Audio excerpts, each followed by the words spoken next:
Welcome to the podcast summary of Amy Winehouse.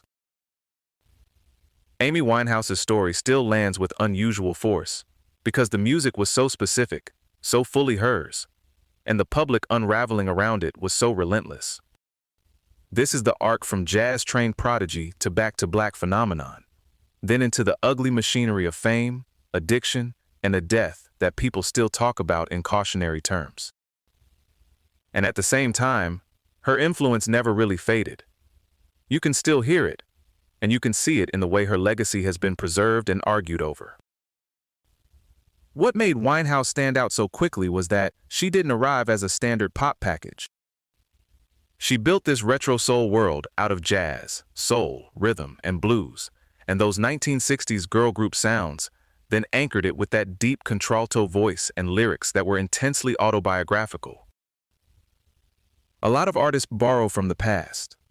She sounded like she had actually gone in there, lived with it, and brought back something personal. The visual side worked the same way. The beehive nodded to the Ronettes. The makeup had that Cleopatra edge, and then there were traces of Betty Page, Brigitte Bardot, punk, and Latin American style all mixed together. It became a full public persona, instantly recognizable, but it never felt like a committee-built brand. And underneath all of that was serious training. She performed with the National Youth Jazz Orchestra, grew up around professional jazz musicians, and cited Dinah Washington, Frank Sinatra, and Tony Bennett. That matters because her phrasing, timing, and emotional control didn't come out of nowhere.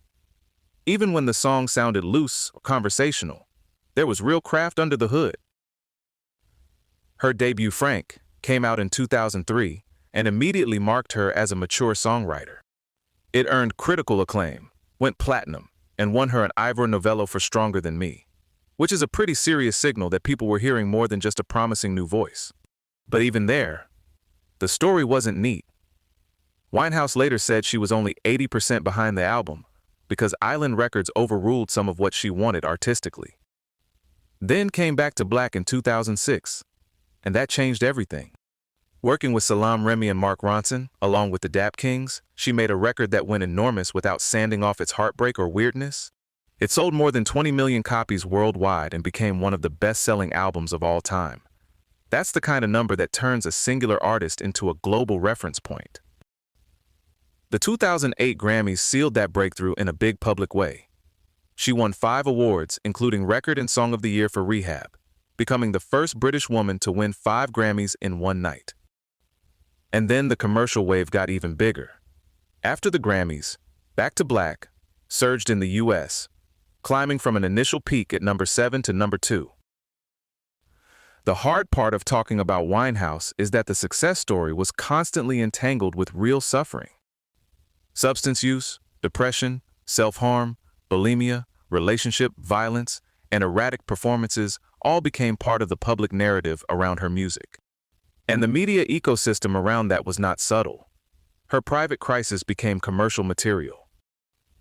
Her record label acknowledged that the intense coverage of her problems boosted sales, which is one of those facts that sounds obvious and still feels grim when you hear it stated plainly.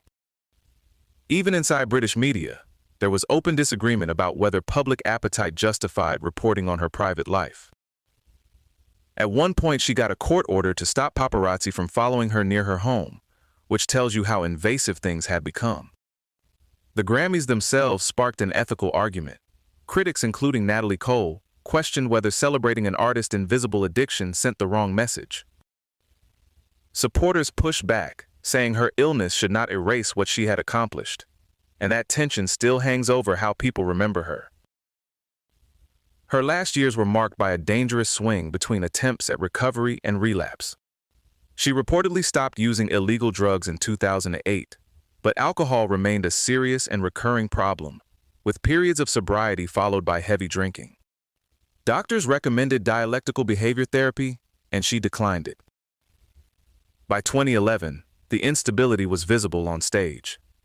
She forgot lyrics during comeback performances in Brazil and Dubai, and in Belgrade she appeared too intoxicated to perform and was booed off stage. The rest of her European tour was canceled after that. She died on 23rd of July 2011 at 27 years old. Toxicology found no illegal drugs, but her blood alcohol level was 0.416%. Two inquests concluded that alcohol poisoning caused an unintended death by misadventure. Her brother later pointed to severe bulimia and the physical weakness that came with it as a major contributing factor too, which makes the picture even more devastating. For someone with a relatively short discography, Winehouse left a remarkably long shadow. Artists including Adele, Lady Gaga, Bruno Mars, Lana Del Rey, Sam Smith, Florence Welch, Billie Eilish, Georgia Smith, and Ray have cited her as an influence or as a creative precedent. That influence isn't just in vocal style.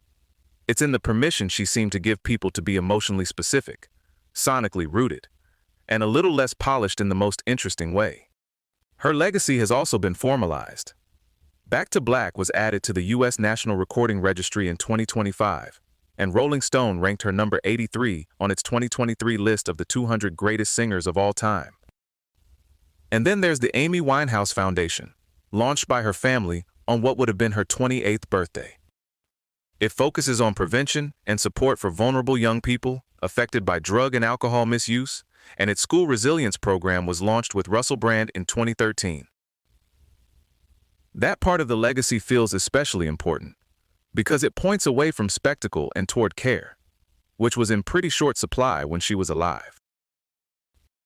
Amy Winehouse is one of those artists people keep revisiting because the music still feels alive, even when the story around it is painful. The songs hold up. The questions about fame, exploitation, and what care should look like do too. This episode was generated by Podkey. Create your own at podkey.fm.